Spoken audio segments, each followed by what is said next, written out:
Well, thank you all for coming. I'm so pleased that I get to see so many warm faces, and thank you for that introduction, Kay. So I am going to talk about forgiveness. I'm going to do a lot of research. Don't get lost in the research. Don't get lost in the numbers. There's just going to be graphs and charts and tables, and look for the red bottom line on all of those things. Right.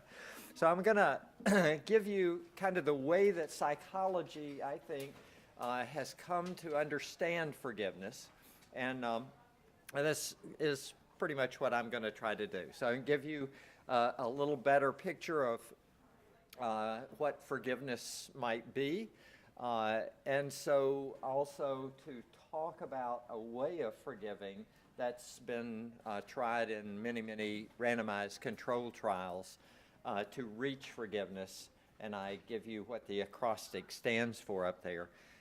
And then to talk about a bunch of studies that have been done on it. So this will give you a way of thinking about forgiveness, a way of doing forgiveness.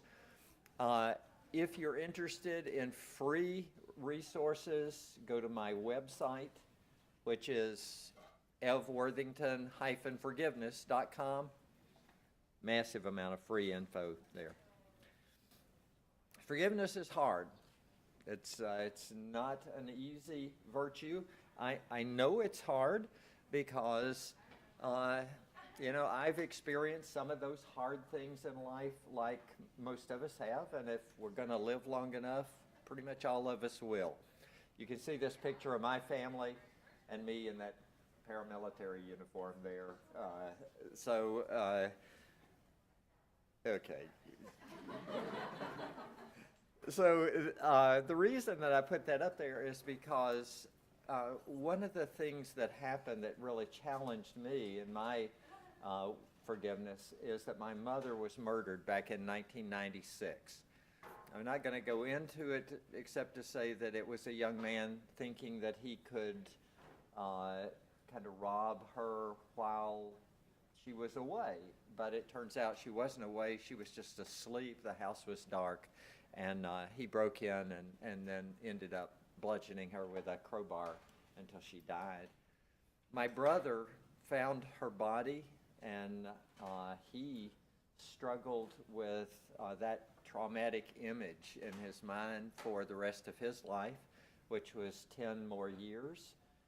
In the end, he couldn't get away from that and the depression that it resulted in, and he committed suicide.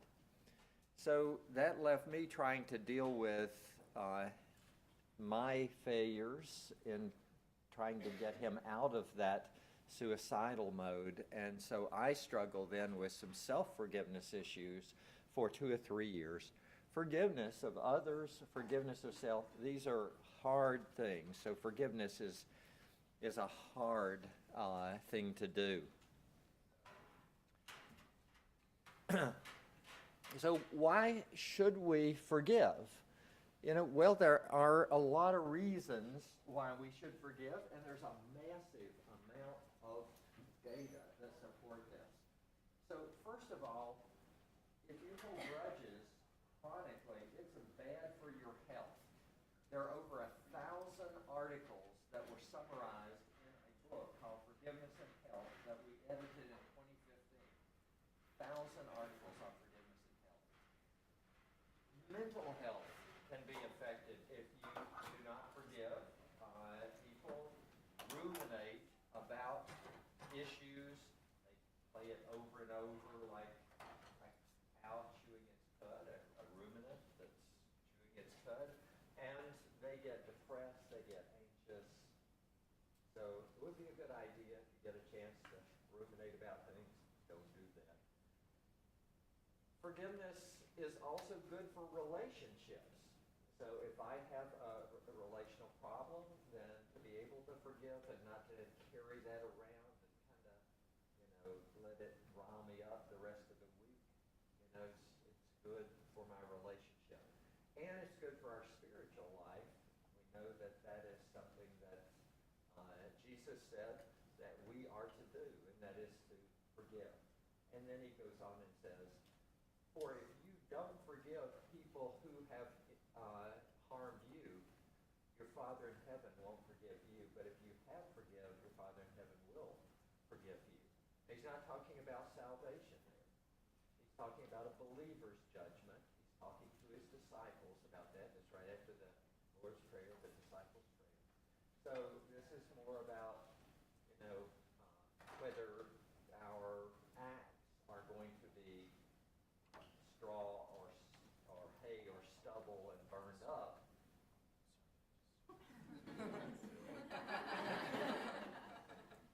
Did I get it? I think so.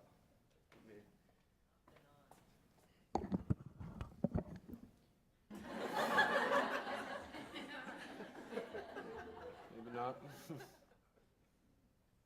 Okay, let's see. I'm talking just to make noise right now. Of course, it may have seemed like I was talking just to make noise. So it's good for us to forgive. So this is a good thing.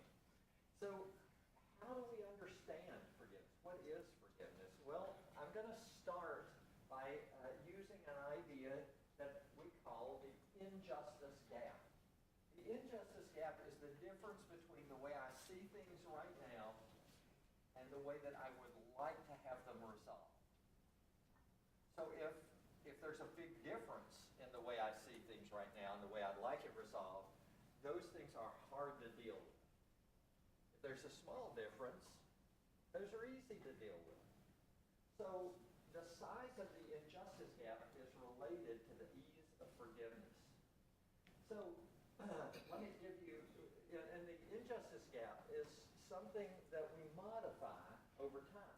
So I'm going to give you an example of this. So about 4 or 5 years ago, I had to testify in court on behalf of a young man who had committed a crime. Now, I should probably tell you that I like coffee a lot. So I get up like at 5 or 5:30 every morning, and I drink a pot of coffee before I go to work.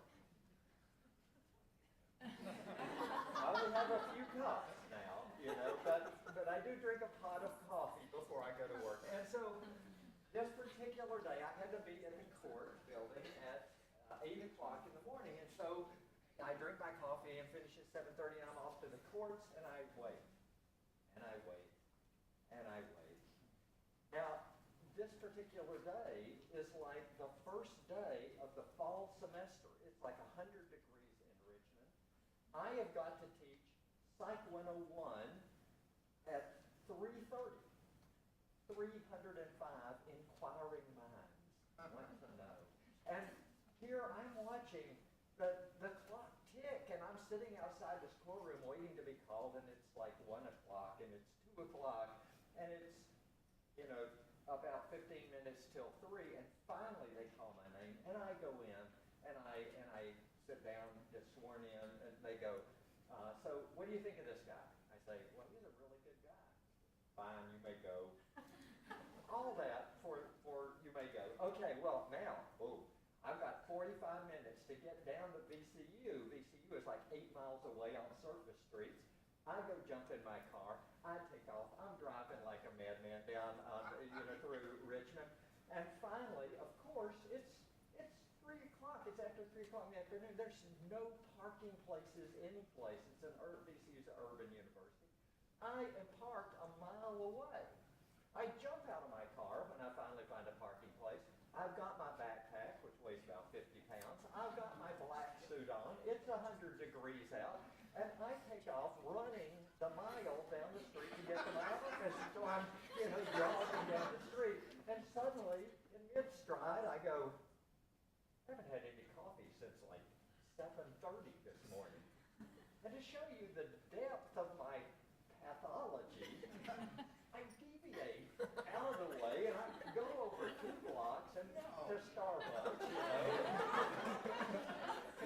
Starbucks, a venti coffee. Now, I did restrain myself and did not get any extra shots. So, but I'm drinking now my hot venti coffee. I'm running down the street with my backpack, with my black, suit, and I get to the office, grab my flash drive, take off another half mile across campus, and step up on the stage in front of 305 people exactly 3:30. And then I proceeded to give the best lecture in the Western education. I could tell it was a really good lecture because, people did not start praying when I started teaching. I look out at these freshmen and they're all praying. At least I think they're praying. Either heads or bows, or they're watching statistics on their, laptop. We're sure that they're looking at statistics pages. Couldn't be Facebook, but anyway, I get on a roll, because I see them looking at me and like nudging each other, and they're paying attention. And so I am now on my A game, and I'm like striding across, and I'm gesturing, and I'm telling stories, and I'm jumping up and down, and this is great, and they're just hanging on every word. And suddenly, the time ends, hour and 15 minutes, with a dramatic story, dramatic conclusion, and I end the best lecture. And suddenly, 100 people jump up from their seats and rush the stage. I'm like having fantasies. I'm thinking, that they're going to carry me out on their shoulders to the VCU campus area and erect a statue in my honor, And the first woman who gets to me, says, Professor, are you aware that you have something on your forehead? And I reach up, and I've been mopping myself with a napkin, and it was a great big piece of napkin about this big. It wasn't that pretty, but, it just floated down, and then all 100 students are like, I'm out of here. Okay, well, there was my fantasy. But, students don't come to class unarmed. They had cell phones. And about 3 days later, on YouTube, the amazing napkin-faced professor appears, and, I become notorious for this. Okay, so here's the problem. One of my colleagues thought that it would be a really good idea to share that link with all of my professor colleagues. And so he sent that around, right, with me being humiliated. I had an injustice gap against this guy, right? Now, what if I'd gone to him and said, it really hurt my feelings when you, shared that link around?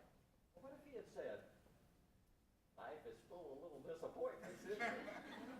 All right, here's my injustice gap before. What is it now? It's bigger, right? Because I'm adjusting the size of the total injustice that's done to me. But what if he had said, oh my gosh, I didn't realize. And he starts crying. He falls down on his knees and throws up. I'm thinking, this is good. Justice is happening right here. And he says, is there anything I can do to make up for what I've done? Like, could I, give you $1 million? I'll take a little of the sting out of it. Right? Or can I clean your toilets for the rest of my adult life? And I'm like, okay, I'm there. I'm ready. So this injustice gap is proportional to the difficulty of forgiveness, and it gets adjusted depending on what happens. If somebody hurts me again, the injustice gap grows and grows. So we have lots of options in the way that we can deal with injustices. Not just forgiveness. Forgiveness is only one of those options. Let's look at some of those options. Well, a great way of dealing with it is revenge, successful revenge. Hello, my name is Inigo Montoya. You killed my father. You deserve to die. Or, has anybody seen Taken with Liam Neeson? Anybody seen Taken? Yeah. So basically what happens with Liam Neeson is, his daughter's kidnapped. She has a cell phone. The terrorist picks up, or the kidnapper picks up the phone, is listening, and Liam Neeson says this monologue. He says, I don't know what you want, but if it's money you want, I don't have any. But what I do have is a particular set of skills that make me a nightmare for people like you. If you let my daughter go right now, that's the end of it. But if you don't, I will find you, and I will kill you. And he does, basically. So revenge turns out to be a really good way of lowering our injustice gap. It just has one minor little problem, and that is the person that we get revenge on now wants to get revenge back on us. And so what happens is we get in this cycle of revenge. So it turns out to be a good way to get rid of my feelings of injustice, but that's not going to last because we're going to get into a social cycle. Well, there are a lot of other ways to deal with injustices that are biblical. See justice done. Is that biblical? Does God care about justice? You bet. There are many more references to justice in the Bible than there are to forgiveness. See justice done. Or appeal to God, to turn it over to God for divine justice. So this is God at his computer, willing to enact divine justice on my behalf. His finger is hovering over the smite button. I could turn it over to God, not for divine justice, but just turn it over to God and go, this is too big for me. I just relinquish it to you. So I can deal with these injustices many ways. Another way that's scriptural is to forbear. That is, I'm just not going to react for the good of group solidarity. And so forbearance is a way I could deal with this. I could just accept, hey, life is tough, life happens, I'm moving on with my life. All of these are fine ways of dealing with injustices. But one other way that I could do this is to forgive. Now, there, I think, are 4 types of forgiveness.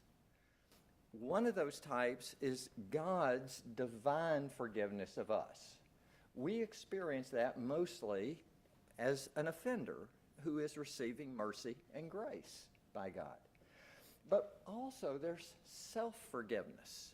So self-forgiveness is when God has forgiven me, my moral guilt is taken care of, but I still have guilt because of the social things that I've done to hurt other people. I still have moral injuries that I've done to myself because I've behaved or witnessed things that are against my moral code. So forgiveness of self is a second way of a second type of forgiveness. A third type is person-to-person forgiveness. So this is forgiving another person. And third is societal forgiveness. This is when someone who has the power to do so, like the president, says, on behalf of the United States, we forgive you for doing X. Or says, on behalf of the United States, can you forgive us for what we've done? So there are 4 types of forgiveness, and person-to-person forgiveness, which is what mostly I'm going to be talking about, is not just one thing. I believe it's 2 separate things. They are related to each other, but they're not joined at the hip. You can have one without having the other. So one of those types of forgiveness is we call decisional forgiveness. Decisional forgiveness is to make a decision about how you intend to act toward this person in the future. I am not going to get even with this person. I'm going to treat this person as a valued and valuable person. I'm going to make that decision. Now, I can make a sincere decision to forgive and carry it out from now on. And yet every time I think about what was done to me, I get upset. I get angry. I get bitter, resentful. I feel what is called emotional unforgiveness. So if I can feel this emotional unforgiveness, this suggests that there must be a second type of forgiveness. And that's emotional forgiveness. So what emotional forgiveness is, it is the replacement of negative, unforgiving emotions by positive, other-oriented emotions. Emotions like empathy for the other person, sympathy for the other person, passion for this person who hurt me, love for this person. Now, there are other emotions that are not focused on the self, but they're not really focused on the other person that can help people forgive. So, for example, gratitude for having been forgiven myself can help me forgive others. Humility can help me, and hope can help me.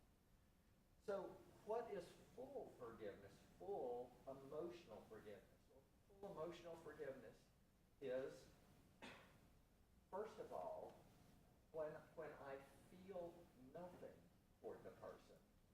If that person is someone that is a stranger to me or I don't want to continue a relationship with. So somebody robs me in the parking lot, I don't want to hang out with that person. I just want to stop feeling angry and resentful that they robbed me. That's full emotional forgiveness. But if I am in a relationship that is of value and continuing relationship, like with my wife, what do you think would happen if I said, if she hurt me, which my wife would never do, but if I said, well, honey, I've thought about this, but frankly, I feel nothing for you right now. I think we got additional problems, right? So that is not full forgiveness in a valued and continuing relationship. I want to go on until I feel positive toward that person again. So let me, just point out that forgiveness is related to reconciliation, but reconciliation is really something different. Reconciliation is about restoration of trust in a relationship where trust has been violated.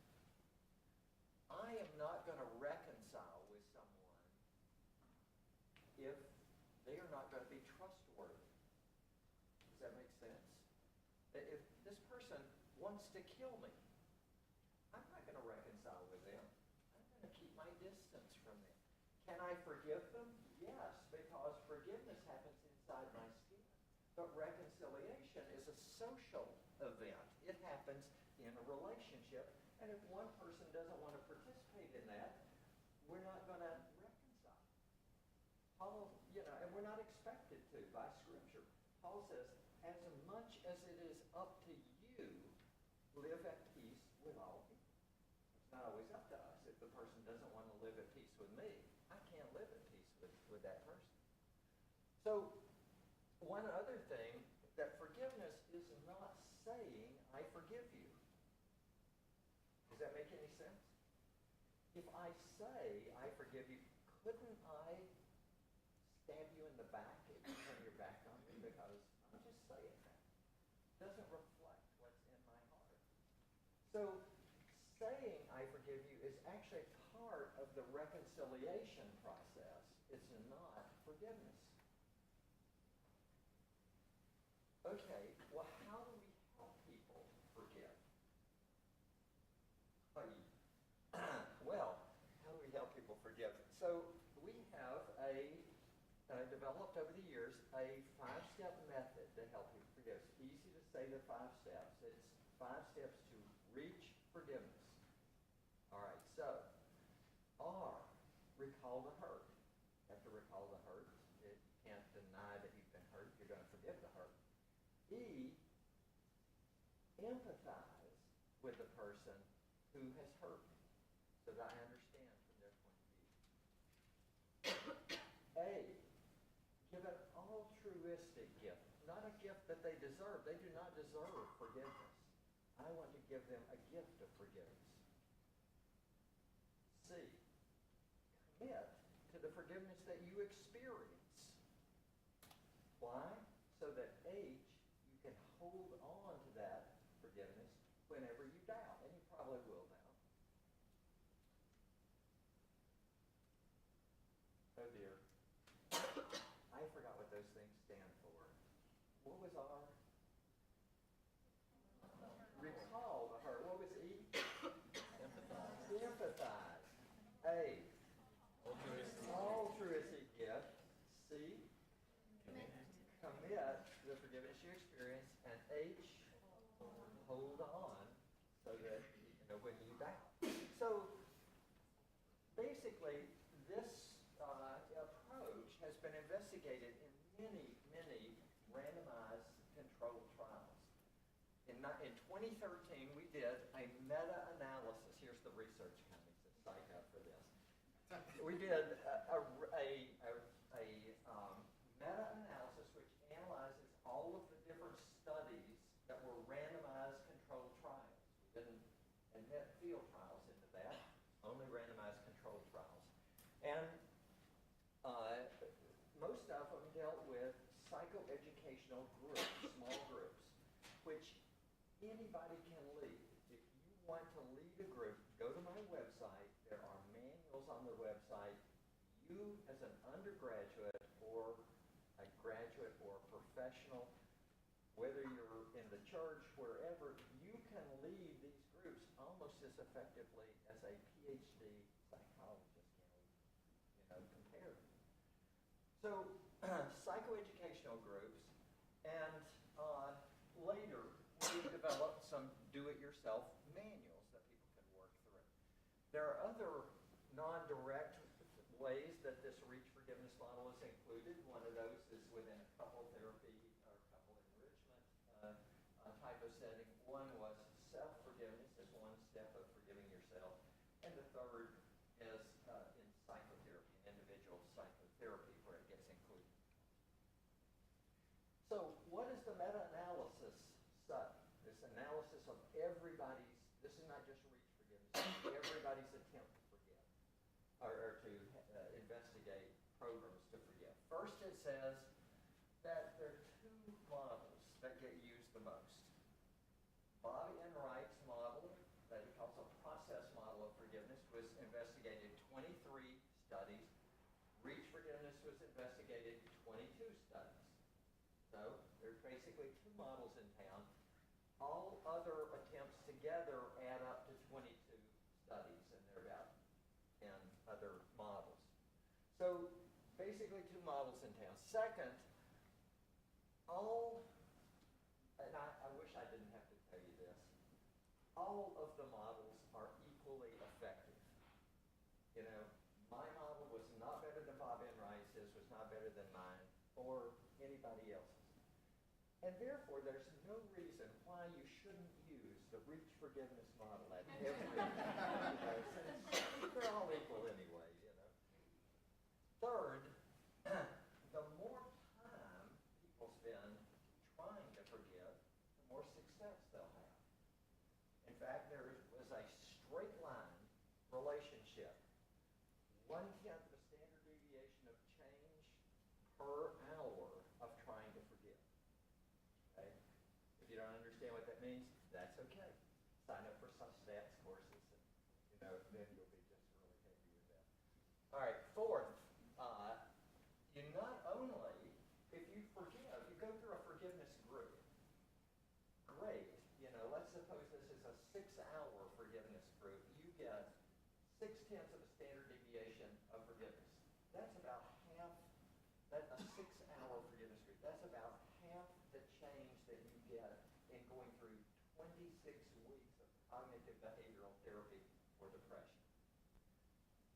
Now, besides forgiving, without it being mentioned in the group, you also get less depressed. You also get less anxious without anxiety being addressed. You also get more hopeful. So this forgiveness drags along a lot of positive mental health benefits along with it. So what this does basically is show you that these groups, whether they're mine or anybody else's, are efficacious, are effective. Now what I'm going to do is just blow by a whole bunch of studies, okay? And so like I say, don't get lost in the numbers, don't get lost in the charts and graphs, just kind of take this in. This is studies on the REACH model. So first of all, what we've done is we've compared the REACH model to other types of models, like a group psychotherapy model. And basically what we found was maybe the REACH model is just a little bit more effective than group psychotherapy. We have compared it with another type of forgiveness model that was created by Fred Luskin called Forgive for Good. And basically we found what we, would think that we're going to find, and that is the REACH forgiveness model, which focuses on making a decision and focuses on emotional change. That REACH model changed those variables. Fred Luskin's model, which focused on rational cognitive beliefs, changed cognitive beliefs about forgiveness more. So, the groups did what they're supposed to do. Steve Sandage, who works at Boston University, has looked at borderline personality disordered clients. And they were going through a standard treatment for borderline personality disorder. They went through a module on forgiveness. Everybody said, oh no, borderline personality people are going to go crazy when this happens. And nope, didn't happen. They got better as a result of going through the forgiveness.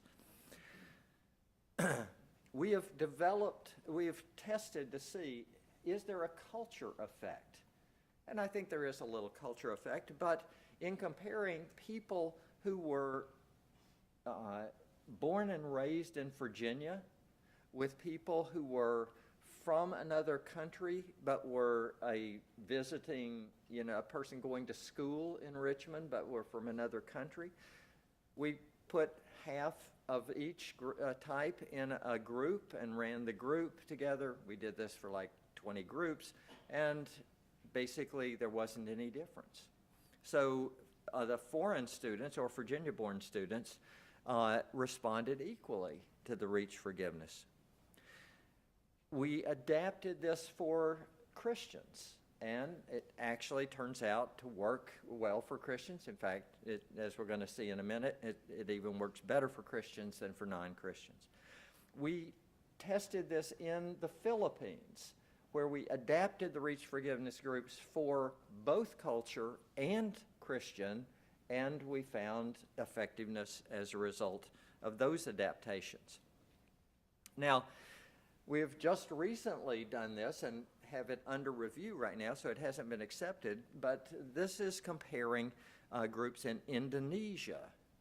So I want you to, and I'm sorry about the two sides of the room, but if you look at this middle graph and you see there's two different lines, right? And one line, and this is a measure of forgiveness. So one line goes up and then flattens off. You see that? And the other line stays flat and then goes up. This is a waiting list design. A waiting list design means we assign people randomly to either getting an immediate treatment, and when they did that, they forgave right away during the treatment. But the people who got no treatment, who were waiting, didn't change. But then we gave the second group the treatment, and they changed. So this is a characteristic waiting list type of design. Well, the next thing we did is we said, well, we can run groups. We know by now we've got 30 groups that show randomized controlled trials that show that the REACH model works.